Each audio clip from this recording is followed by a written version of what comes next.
Nagkamali po sila sa banat nila tungkol dyan sa suka na yan. Dahil ang Team Suka ay proud na proud para ipalandakan na sila daw ay Team Suka. At ito naman, Team Sinusuka, mukhang nakarma. Bakit kanyo? Kasi kahit yung mga kasamahan ho ni Marcos ay tila parang isinusuka na ho yung presidente. Mukhang naglaglagan.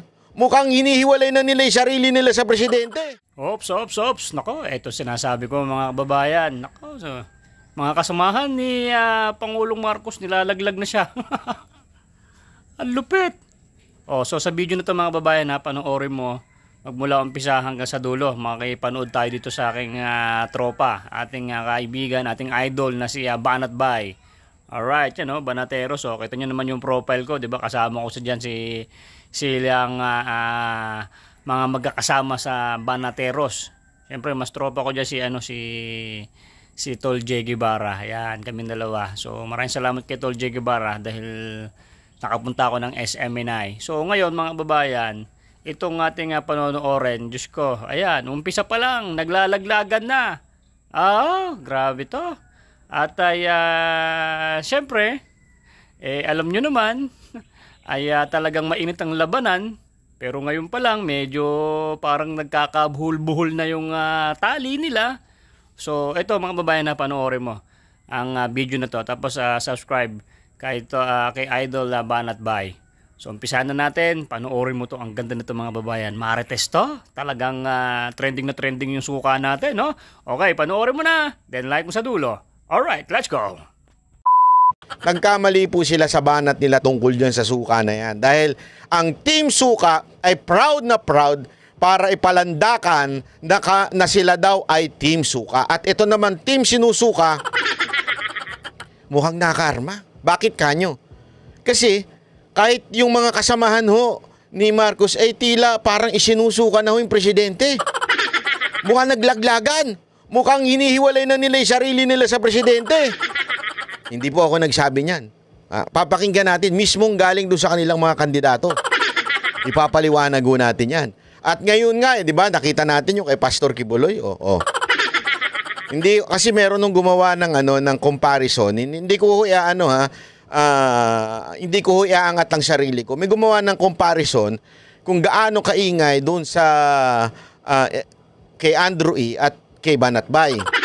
Alam mo, hindi po sa akin ang credit niyan. Ang credit po niyan kung hindi ho sa mga followers ho ni Pastor Kibuloy. Kasi kung iisipin ninyo, sila ho talaga, sabi ko nga sa inyo, may dalawa silang pipi. Ano yung pipi na yun?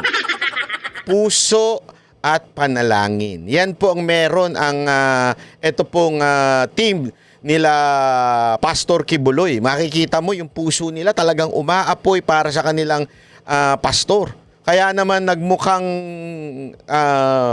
bagoong Pilipinas yung kay Andrew E.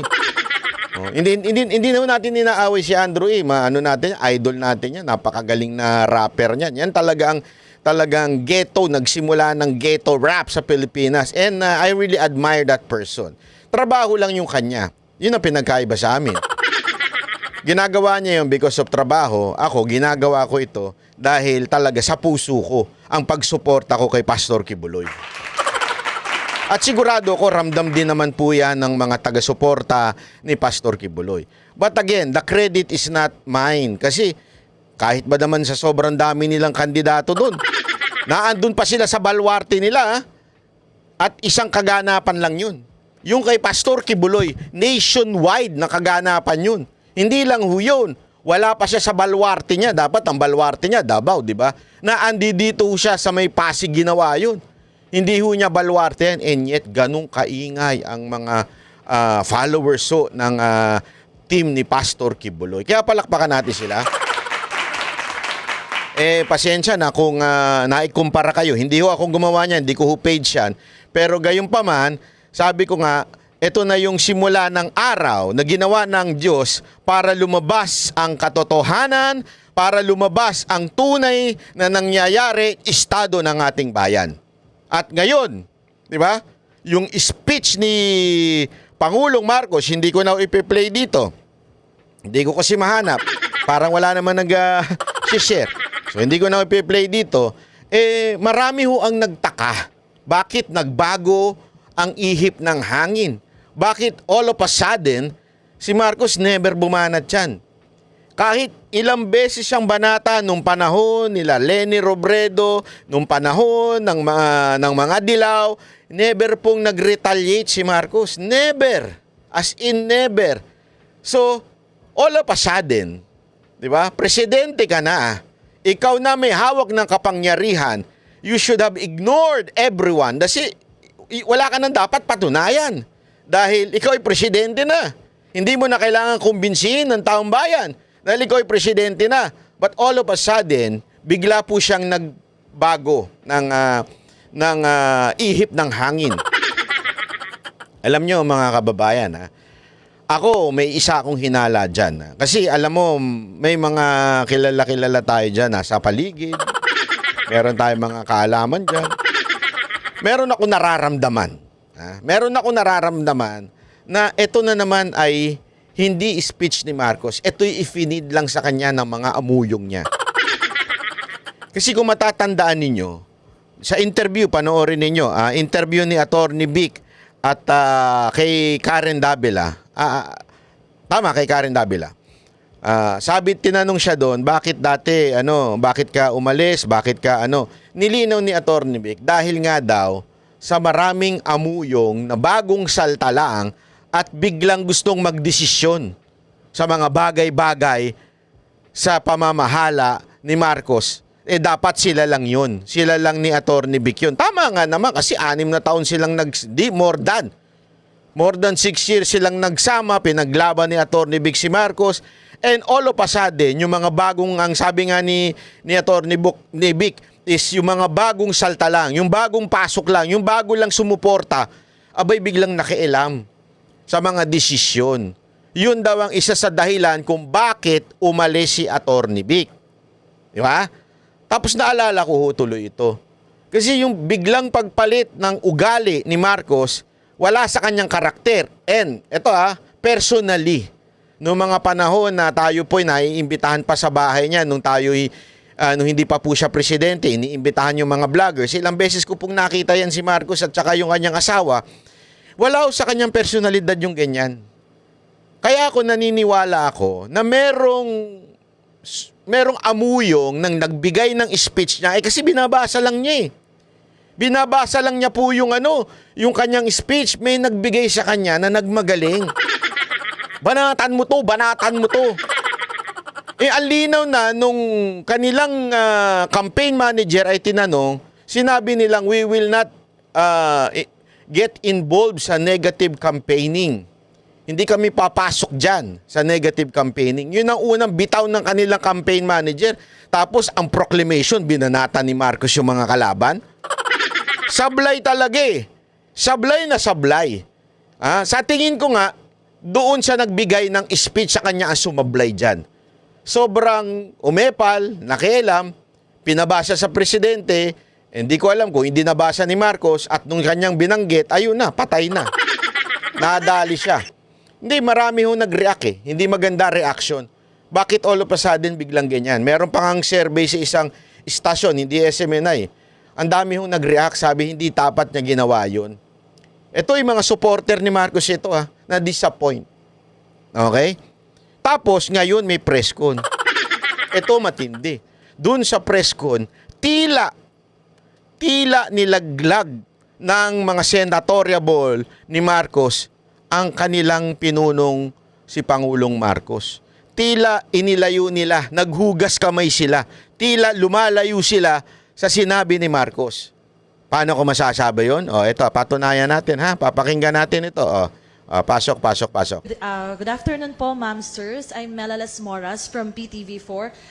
If I recall it correctly, last Allianza press conference, nabanggit natin na we are against negative campaigning, walang siraan, we're against negative tactics. But last speech ni Pangulong Ferdinand R. Marcos Jr. sa ating proclamation rally, may mga nabanggit siya while campaigning for you na wala sa kanila ang may bahid ng dugo dahil sa tukhang, wala sa kanila ang pumapalakpak sa China, at wala rin sa kanila ang mga sumuporta sa Pogo. May I ask, what's your views about this statement po of the President?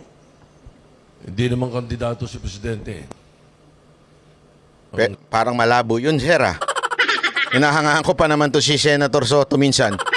Parang malabo hata yung sir yung sinabi niyo, hindi naman po siya kandidato. Ba't yung pinagsalita? Bakit siya nangunguna doon? Even if Mr. Senator Soto means kahit hindi po siya ang kandidato, the mere fact you are under him, siya ang pinuno ng inyong alyansa. It speaks so much. Sorry to disagree with you, sir, ah. Sinasabi namin kaming mga kandidato, hindi siya. So he was merely stating facts. And that is as far as his perspective is concerned. So it doesn't have anything to do. So parang facts daw yon according to Marcos. Parang ang dating nito, hindi kami yun. Hindi kami yun. Siya lang yun. Siya lang yung nagbitaw ng negative campaigning. Siya lang yung nagsasabi nun, hindi kami. Tila lumalayo na sila, oh. Tila naglalaglagan na sila. Ang nagsisimula pa lang parang, naku, siguro, kasi ito eh. Tingnan niyo yung opposite. Kung naniniwala ka na okay yung ginawa ng inyong pinuno, pinuno niyo yan whether you like it or not. Kasi kung kay Pangulong Duterte yan, tinanong yan, bakit ganyan, nagmumura si Duterte? Hindi naman niya sasabihin ng mga kandidato ni Duterte. Si Duterte lang yun. Kami matino kami, hindi kami nagmumura. Hindi kami hindi, walang ganun.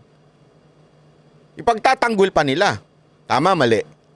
Di ba? Noong pangapanahon na nagmumura si Pangulong Duterte na bastos, lumayo ba yung mga kasamahan ni Pangulong Duterte? Lumayo ba yung mga senatoriable ni Duterte? Hindi! Ipinagtanggol si Pangulong Duterte. Ipinagtanggol ang mga sinabi niya. Hindi ho lumayo. Ba't tila ata dito, lumalayo kayo, sir? Parang sinasabi nyo, hindi naman siya yung kandidato eh. Kami naman yung kandidato. Hindi naman kami involved sa negative. Siya yun. Kami hindi. Parang ganun eh. So it's simply, kung analogy ang ating titignan, para mong sinabi na siya lang yun. Yung negative campaign, siya lang gumawa nun. Kami, out kami dyan. Hindi kami gagawa ng ganun. So, inilalayo nyo yung sarili nyo doon sa inyong pinuno. Ako'y nagtatanong lang, sir, ha? Tanong lang po ito. Doon sa sinasabi sa amin ng aming campaign manager na walang siraan o walang ano. Kaming mga kandidato yun. How about others lang po? So ako, ang realization ko dito, ang aking opinion dito, alam nila na mali yung ginawa ni Marcos. Alam nila na mali yung ginawa ng kanilang pinuno. Kaya medyo lumalayo sila ng konti dun sa issue. Di ba? Maniwala kayo sa akin sa hindi. Hindi nyo maiiwasan to eh. Mahirap ipaliwanag ito. Kaya nga ako, kung sino man yung bumubulong kay Marcos, wag nyong, ewan ko kung ginagago nyo si Marcos dahil may ibang gustong umupo. Alam naman natin kung sino yun. Hindi ko na kailangan espelingin yung pangalan no, mahaba-haba eh. Di ba? Mr. President, mag-ingat ka sa mga nakapaligid sa'yo kahit ka mag-anak mo. Baka mamaya pag ginawa mong Vice President yan, bigla kang ilaglag niyan. Di ba? At pag nailaglag ka niya, mabagok ka, delicates. Kaya ingat ka. Ako, ito, payong mag-ingat kayo dyan. Kaya, ito sabi ko nga sa inyo, mas concerned pa ako kaysa dun sa mga tarantadong loyalista eh. Bakit? Yung mga tarantadong loyalista at mga vlogger na tanso, nabayaran na yan eh. Nabayaran na yan at iba na pinagtatanggol niyan, hindi naman na si Marcos eh. Pansinin ninyo, ang pinagtatanggulan niya iba. Alatang bayad eh. Di ba? Ako nga concern ako eh. Concern ako kay Marcos at sinasabi kong, sir, huwag kayo makikinig sa mga nakapaligid sa inyo. Sablay. Ano pa sinasabi ko? Mag-ingat kayo. Baka mamaya yung gagawin yung Vice President, yan ang maglaglag sa inyo. At ayaw kong maging presidente yun. Tiisin ko na yung 6 na taon ninyo kaysa dun sa walang yang yun. Na hindi, ako mas concerned pa ako dyan sa mga bayarang vlogger dyan eh. Na mga tanso vlogger. Kasi iba na amo niyan. Kunwari lang niya Marcos pero iba na amo niyan. Iba na, maniwala kay sa akin. Sige po. Well, tama si Tito Sen. Si Tingnan mo na. Pangulo ay, Pati si Erwin Tulfo, tama si Tito Sen. Iba si Marcos, iba kami. Laglagan na yung aga pa. Kasi simula pa lang ng kampanya, naglalaglagan na kayo. Kakahiya. Kaya tuloy, ang bansag sa inyo, Team Sinusuka. Oh. Team Suka at Team Sinusuka, saan kayo? O, ilagay niyo yung comment nyo dyan, ha? Gusto kong malaman kung kanino kayo. Sa Team Suka, yung mga bumibili ng suka nun, gumagawa ng suka nun. Nandyan sa speech yan ng mga taga-PDP. Di ba? Gumagawa si Bato, gumawa ng nagbebenta at gumagawa ng suka. Si Pastor Kibuloy, gumawa din ng suka at nagbebenta rin yung kanyang grupo. Nandyan ho yung mga Team Suka. Kanino kayo? Team Suka o Team Sinusuka? bagamat siya po ay ika nga Pangulo natin, pero hindi po siya ang kandidato. So, meron po siyang idea, may opinion. Nag-usap-usap na po itong alyansa na we will stay away from negative campaigning. Ang sakit sabihin nun. Yari kayo. Yari kayo. Yari kayo doon sa sumulat. Mantakin mo. Hindi nyo man lang dinipensahan yung pinuno ninyo. Pwede nyo naman depensa na that is not a negative campaigning. O, diba? Pwedeng ganyan. That is just the truth that we all stand together. Pwedeng ganun eh. Kasi ang problema ko sa inyo, mga sir, mga ma'am, ayaw ninyong tumayo at natatakot kayong malaglag. That's the truth. Kaya nag-iingat kayo sa mga sinasabi ninyo because it's time for campaign. So natatakot kayo na magkalaglagan. Kaya bilib na bilib ako doon sa, kanina umatin po ako doon sa PDP proclamation. Bilib na bilib po ako sa bawat kandidato na naandoon. Alam naman natin kung gaano, hindi ba sinasabi nga ni VP Sara Duterte, sabi niya na hindi pa ako sure kung mga kampanya ako, baka hindi lang makabuti dito sa mga senador ng PDP o ng mga Duterte. Pero alam mo, Ma'am VP Sara Duterte, hanga ako sa mga PDP senators and Duterte senators. Kasi they stood their ground. OS, bahala na kayo umintindi. Hindi, tumayo sila dun sa kanilang prinsipyo. Diba? Tumayo sila dun sa prinsipyo nila at sinasabi nilang, basta Duterte kami. Kaya nga ang sigaw doon, Pilipinas, Duterte pa rin. Hindi yung sila yung natatakot, na nasabihin na sila yung maka-Duterte. Walang ganun. Diba? Ako nagulat din ako. Ito personally, nagulat ako. Kasi dun sa iba, expected ko ng mga maka-Duterte. Diba? From Bato, Bongo, Pastor Kibuloy, and the others. Sila Atty. Jimmy Bondoc. Alam ko na maka-Duterte. Pero nagulat ako dun sa interview ni Atty. Vic Rodriguez. Nung tinanong siya, ano yung nagagamit mong emoticon? Alam mo, nagulat ako. Akala ko kasi sasabihin niya, smiling face, o kaya heart. Sabi niya, gumanon siya.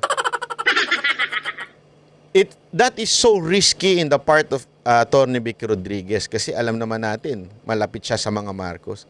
But still, doing that is very risky for him as a candidate. Pero tumayo siya. Kaya talaga masasabi mo, maisog etong si Atty. Vic Rodriguez. Maisog talaga. And each one of them, talagang, hindi, wag na tayo magpaligoy-ligoy. Duterte kami. That's what we want. Duterte, brand of leadership. Wala na yung paligoy-ligoy pa. Iba si Marcos, iba kami. Hindi kami katulad ni iba yung ginagawa ni Marcos na negative campaigning, iba kami. Dito, nangangampanya pa lang, ganyan na kagad ng tabas ng mga dila ng mga support ng mga senator ni Marcos. Ang gagawin na lang po namin, siguro lahat naman ho kami ng mga kasama ko rito, we will just base it on our performance. Hindi po namin babanatan yung kabila, kundi ilalatag lang ho namin yung mga nagawa. Kumpiyansa po ako na itong mga kasama ko ngayon. Sir, ano yung nagawa ninyo? Sorry Eto, kaibigan pa naman ito. Kaibigan, hindi kasi kaibigan po. Dati yung Duterte ito, kaibigan ho nila Mocha ito. Madalas intervene si Mocha nito. Sir, ano po nagawa ninyo? Yung ayuda? Okay. I agree naman. I agree. May nagawa siyang ayuda. Ako, naniniwala ako na malaki ang naidulot niyang ayuda. Kaya lang, sir, I disagree doon sa ayuda. Hindi kailangan ng bawat Pilipino ang ayuda. Ang kailangan ng bawat Pilipino ay matinong trabaho. When I say matinong trabaho, patas na sahod sa probinsya at sa Maynila. Matinong trabaho, ito'y sapat para bumuhay ng at least 4 members of the family. Matinong trabaho. Hindi ho ayuda ang kailangan natin. Ginagawa nating tamad ang mga Pilipino. Ito ha, masasabi ko sa inyo. Alam mo, kayo mga kababayan natin sa ibang bansa, sa mga OFW, di ba? Mga migrant workers, ano pa? Yung mga residente na ng mga ibang bansa. Marami sa inyo 2 trabaho para mag-survive. Kasi if you do not do that, mahirapan kayo mag-survive sa trabaho nyo. Tama, mali? Normal po yan. Ang dami kong kaibigan sa Japan, sa Amerika. Pag nagpupunta ako, walang oras sa akin. Kasi ang daming trabaho. Meron sila sa umaga, meron sila sa gabi. Di ba? Meron pa nga ako na-meet nung panahon na nag-tour kami sa Guam. 3 trabaho niya. Meron sa umaga hanggang 3:00. Magpapahinga lang siya 1 oras. Papasok siya sa hapon. Papahinga lang siya sandali, magiging DJ siya sa gabi. Para lang maisalba yung kanyang pamilya at saka mabayaran yung kung ano man binabayaran sa bahay, kotse. Sa Pilipinas, isa na nga ang trabaho, nagmamadali pa umuwi. Bakit? May akap naman eh. Akap ng kabit. Hindi. Ibang akap yun. Yakap yun, yakap.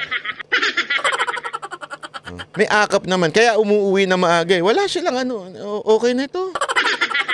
Hindi ko rin masisisi kasi 2 oras kang babiyahe, papunta at pabalik. Kaya pagod na pagod ka na, dadaan ka pa sa kabit mo. O edi segway ka pang ganun. Naturalmente, kawawa ka talaga. Di ba? Kaya hindi ka na nagtsatsaga kasi iisipin mo, anyway, may akap naman. Ano po ba yung akap? Yung po yung programa ng ating gobyerno para doon sa mga kapos ang kita, makakatulong. Parang tulong ng gobyerno yon para sa mga kapos ang kita. Mali. Para sa akin po pasensya ka na Representative Erwin Tulfo. Mali kasi yun eh. Ginagawa nating tamad ang mga Pilipino. Dapat ang binibigay natin oportunidad, hindi akap. Oportunidad, trabaho, ayusin natin yung mga requirements sa trabaho, yung siguraduhin natin na yung minimum wage ay talagang nabibigay, yung mga overtime talagang nabibigay. Kasi ang dami niyan eh. More than anything else, yan ang kailangan ng Pilipino, hindi mamalimos. Dahil dyan, bumabagsak ang ating bayan. Utang tayo ng utang. Tapos, sana nga ako nabibigay lahat eh. May mga nang bubulsa pa. Hindi ko lang alam kung sino yun. May ginawa. Either sa local government, sa Kongreso, sa Senado, may mga alam naman ho ninyo yun. You being the media, na I'm sure na nadaryo din po lahat ng mga ito. 3 senador po, 4 po. Manny Pacquiao in the Senate before, Senator Ping, Senator Soto, Senator Tolentino, and then sa local government, si DILG, and then si Mayor Abibinay. Sa Congress po ako and si Congressman Villar. May mga ginawa po. So it will be more on performance-based. That's yun po ang napag-usapan po namin. Hindi po namin aatakihin yung kabila. Sabi nga natin, we don't like that negative publicity. Pero yung kay Pangulo po, siya po yung Pangulo. Hindi naman po natin pwedeng diktahan ho yun. Kanyang opinion po yun. Maraming salamat po. Yun na. Inihiwalay na nila yung sarili nila sa Pangulo. Hindi, totoo. Kung... ngayon, bumibira si Pangulong Duterte. Pustahan ko sa inyo yung mga senador ng PDP at saka ng mga sinama nila. Hindi ikakaani, hindi nila sasabihin na, hindi si Duterte lang yan. Iba kami. Hindi kami bibira. Walang ganoon. Tama, mali. Ay, sus, ginuog yun do. At saka, dagdag lang, ano? At saka, there is such thing as, hindi naman naninira kung may pinupuri ka eh. Meron kang binabanggit na fact, tapos hindi nagagawa ng iba. Di ba? For example, pag sinabing nung crisis, nung pandemic, sino yung mga nakatindig doon physically? Ako, Senator Lacson, Senator Tolentino. Nox. Diba? Sinabi, Sir, si Senator Bongo, ang bilis nyo naman ata makalimot. Number 1 yan no, sa health crisis nung panahon ng pandemya. Nakalimutan nyo, sir? Ang lupit nyo, sir, Sorry, Pero, hindi ako papayag, eh. amin yun. Pero hindi namin kayo nang magsasabi o mag-iisip, yung mga iba pala 2 taong hindi pumasok. Di ba? Ganon. Pero, ang sinasabi namin, yung perspective na Sir, ba't di nyo nabanggit si Senator Bongo? Wala pong absent si Senator Bongo. Wala po siyang absent, kahit tingnan nyo record. Mula nung naging senador siya, no absent. Kahit nakakapag-ikot siya sa mga malasakit center, kahit nakakapag-ikot siya dun sa mga sinisigurado niya, yung batas na nagawa niya ay napapatupad ng tama. Talagang binabantayan niya. Alam mo kinagandahan kay Senator Bongo, bakit nasa taas? Aside from talagang addict to? Addict talaga si Bato. Si Senator Bongo. Addict sa serbisyo yun. Kasi yun, ang daming nagawang batas at sisiguraduhin niya yung batas na i-implement. Kasi talagang concern niya yung health system ng ating bayan. Talagang gusto niya, hindi pa pwedeng hindi matupad o hindi ma-implement yung batas na ginawa niya. Pinupuntahan niya yan. Pero hindi po siya nag-absent ni isang beses. You can check the record. Never nag-absent. Bakit hindi mo binanggit? Akala ko pa para sa kasatotohanan.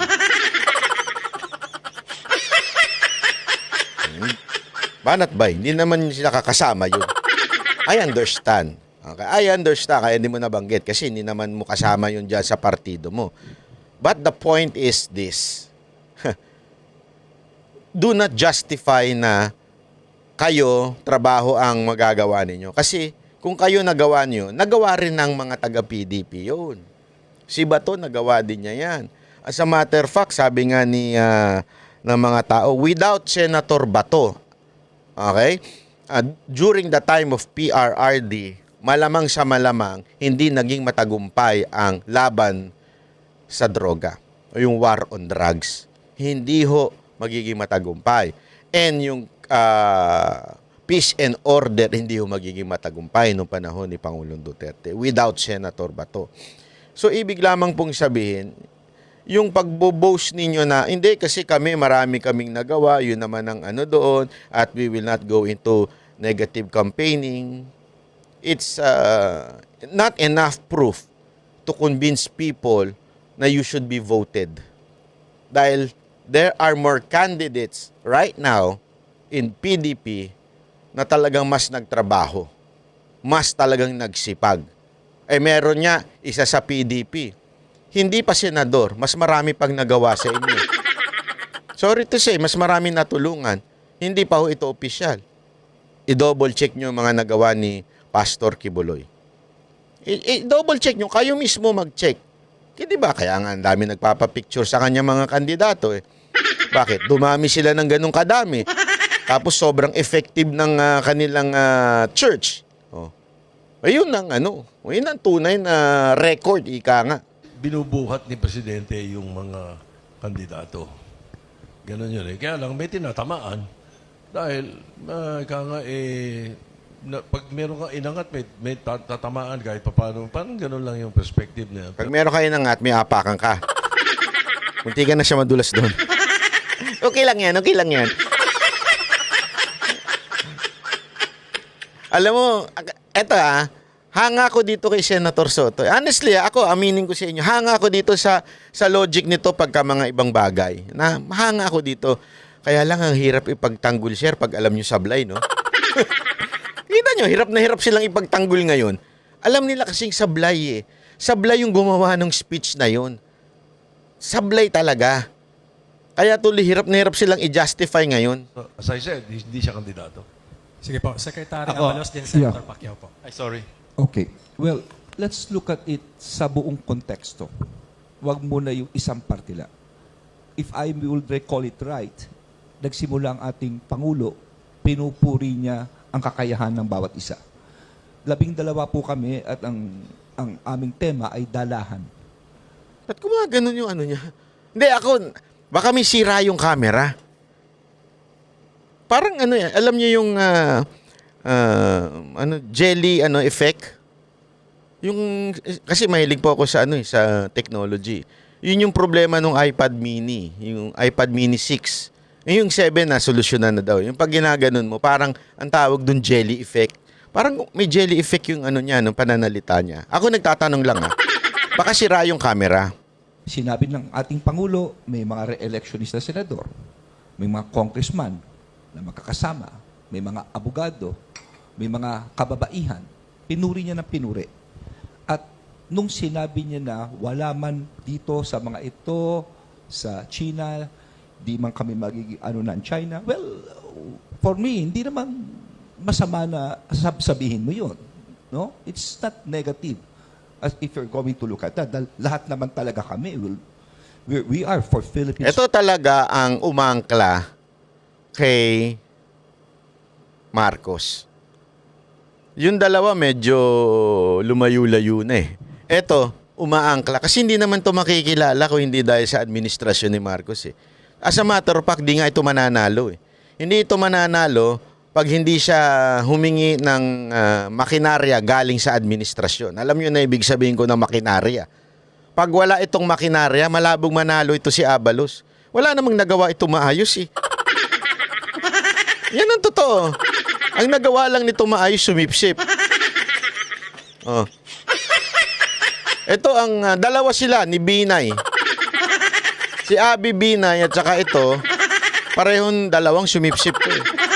Kaya kung ako sa inyo mga kababayan, instead na si Abby Binay at saka ito iboto ninyo, pumili na lang kayo sa PDP yung mga talagang straight nyo na lang yung PDP. O, lalo na si Bato, tulungan natin si Bato kasi tila nilalaglag na itong huling survey.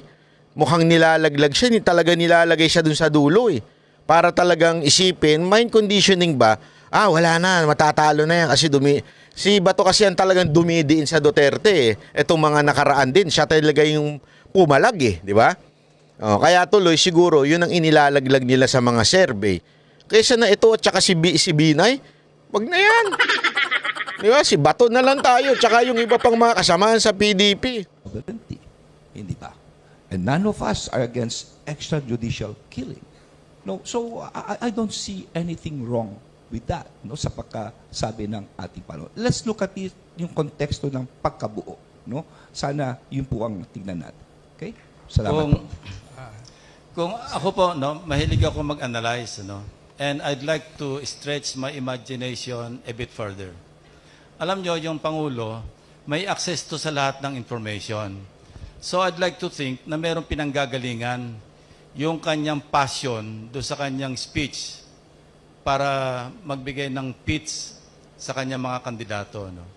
I'm going to speculate. Posibleng may mga information na kung saan, medyo extreme ito. Huwag nyo itong, sabi ko nga, speculation ito. Baka naman merong mga seryosyong threat, security threat, hindi lamang sa kanyang administration, kundi sa kanyang sariling buhay. Kaya minsan kasi pagka tayo, nadadala ng emotion. Ano to? Nadamay na ba ito ni Sangkay?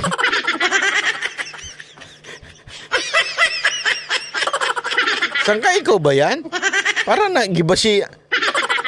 Ang politika talaga sa Pilipinas, babaguhin ka no? Dati magaling mag-analyze to. Logical na tao to. Ngayon, may gustong pumatay sa kanya. May threat sa kanya. Kaya niya sinasabi ito.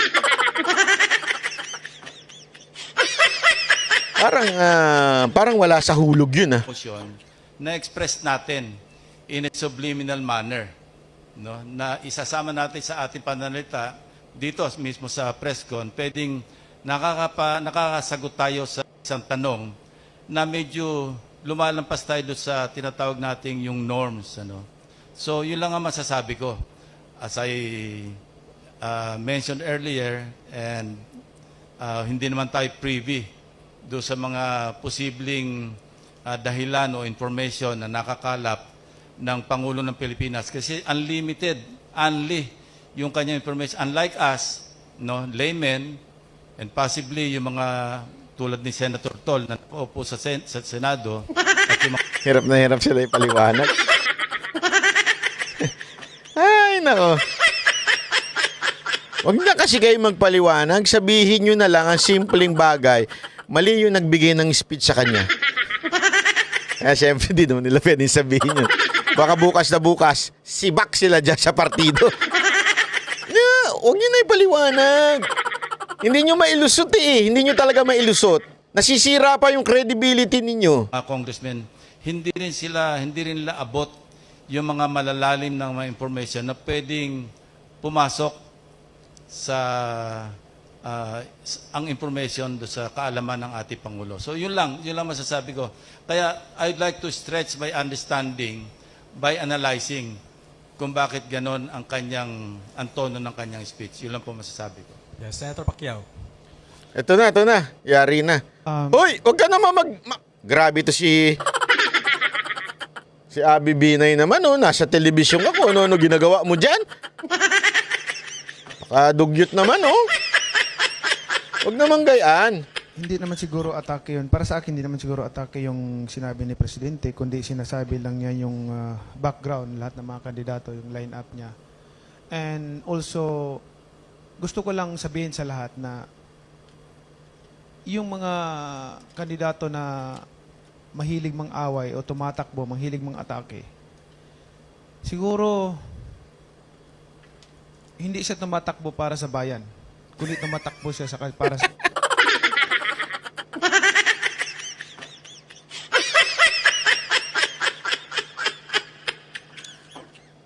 Sakit mo sa bangs, Senator Pacquiao? Yung mga umaatake. Ganun nga yung ginawa ni Marcos. Tapos sasabihin mo yung mga umaatake siguro hindi siya para sa bayan. Pambihira ka naman. Ayoko na sa Earth! Ayoko na sa Earth, Senator Manny Pacquiao! Senator Manny, ako may tanong lang ako sa iyo, ha? Bumibili ka ba ng suka? Meron ka kasing eh. May commercial ka na bumibili ka ng suka eh. Kanyang pamilya. Kasi pinipersonal mo, at the end of the day, ang taong bayan naman ang pipili. Kami ay nandito tumatakbo, nagpipresenta ng aming advocacy. Si Marcos nga yung gumawa nun eh, kaya nga tinatanong sa inyo eh. Tapos sasabihin mo, yung mga politiko na nagsasabi ng negative campaigning, hindi yan para sa bayan. Ayoko na. Itigil na tong kalokohan na to. Itigil na. Pinasasakit mo ulo ko. Senator Manny, ano na ba nangyari? Para mapaganda natin ang pamumuhay ng bawat Pilipino, mapaganda natin ang Pilipinas. Yun ang trabaho namin. Kaya kami tumatakbo para ipaalam sa inyo na ito yung plano namin na para sa kinabukasan ng ating bansa. Hindi namin kailangan awayin yung kalaban namin o sino yung... Kaya nga eh. Lahat naman, we all agree na hindi na kailangan ng negative campaigning. At yan din ang sinabi ninyo. Hindi kayo magne-negative campaigning. Pero bakit ginawa ng pinuno ninyo? That's the question, Senator Manny. How come your answer is different from the others? What is happening right there? Sir naman, lalo mo lang nilaglag si Marcos eh. Pambihira naman, oo. Yun nga yung tinatanong ng media eh. Bakit kayo pumasok sa negative campaigning? Kinukumpirma mo naman ang mga ng mga negative campaigning is ganito. Ang bira ka, sakit ka sa ulo, ano? Tumatakbo dyan. Dahil hindi naman kami magkalaban, kundi nagrepresenta kami ng maganda naming programa para sa tao. At the end of the day, ang tao ang pipili. Ngayon, kung may mga tao na palaway, may mga kandidato na palaway, mag-isip-isip tayo kasi siguro... Kung merong kandidato na palaway, mag-isip-isip tayo. Sino ba nagsimula mang-away? Ang gulo naman eh. Ano na ako? Senator Manny, hindi mo ata naintindihan yung tanong eh. Hoy, dapat yung katabi mo, pinipitik-pitik ka na sa hita. Ginaganong sinisipa na yung paa mo. Dapat ginaganong ka na. Hoy, mali yung sagot mo. Ano ba? Ano ba?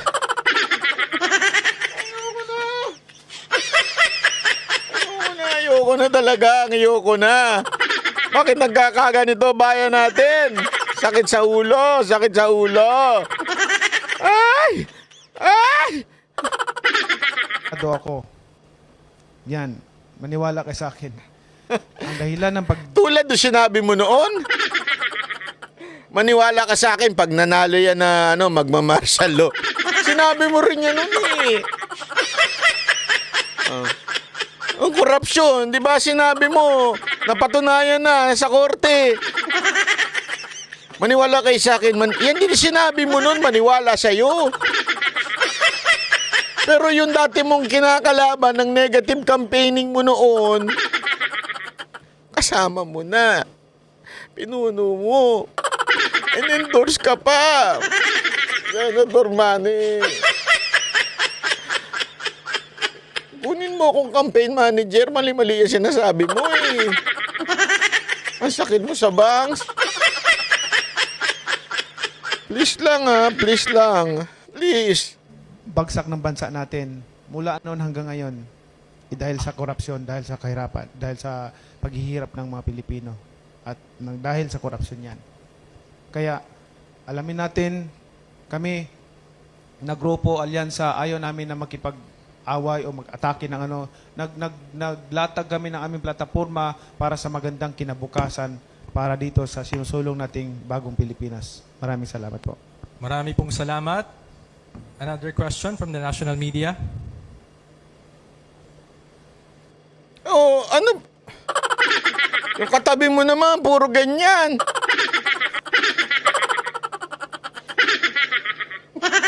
Mayor Abby, sana hindi ka na lang muna umattend. Hindi kasi hindi medyo... O kaya isininga mo na muna sa labas. Hindi, naiintindihan ko. Hindi natin inaaway si Mayor Abby dahil may sakit po siya. Kasi siguro may sakit to, kaya ganyan ng ganyan. Ipahinga nyo na muna. Sige na. Kasi kawawa naman po kayo. Hindi po maganda yan, ha? Anyway, ayan na nga po yung ating video patungkol po sa tila nilaglag na po ng team ng ang kanilang pinuno. Nilaglag in such a way that hinihiwalay nila yung sarili nila at ang konklusyon ang pangit talaga. Ang konklusyon, anong konklusyon? Sabi nga ni Senator Manny ay ang mga pumapasok sa negative campaigning ay hindi para sa bayan. So alam nyo na, di ba?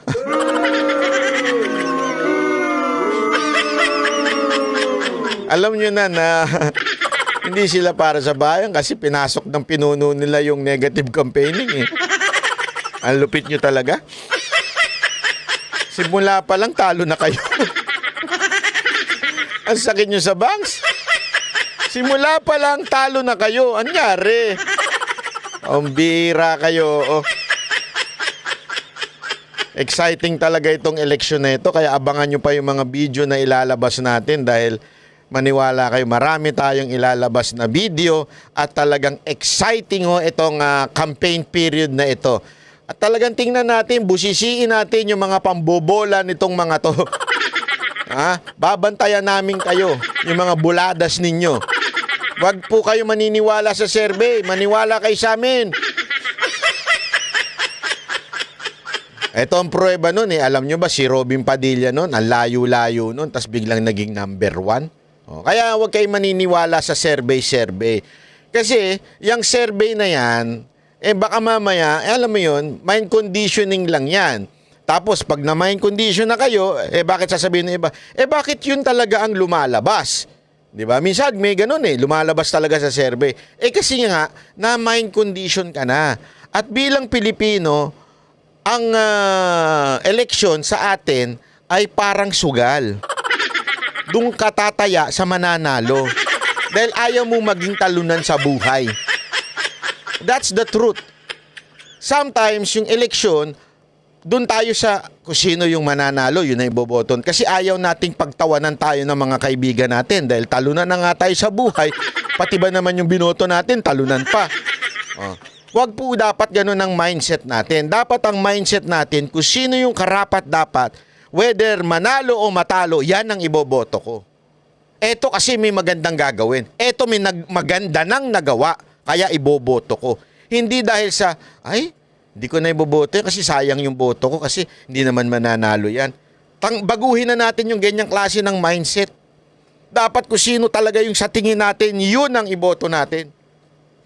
Baguhin na natin yung makalumang pag-iisip during the election. Okay po ba yun? Sana ay may natutunan tayo dito sa Banat Bay. Magkita-kita huli tayo. Maraming salamat po. Ako po si Banat Bay.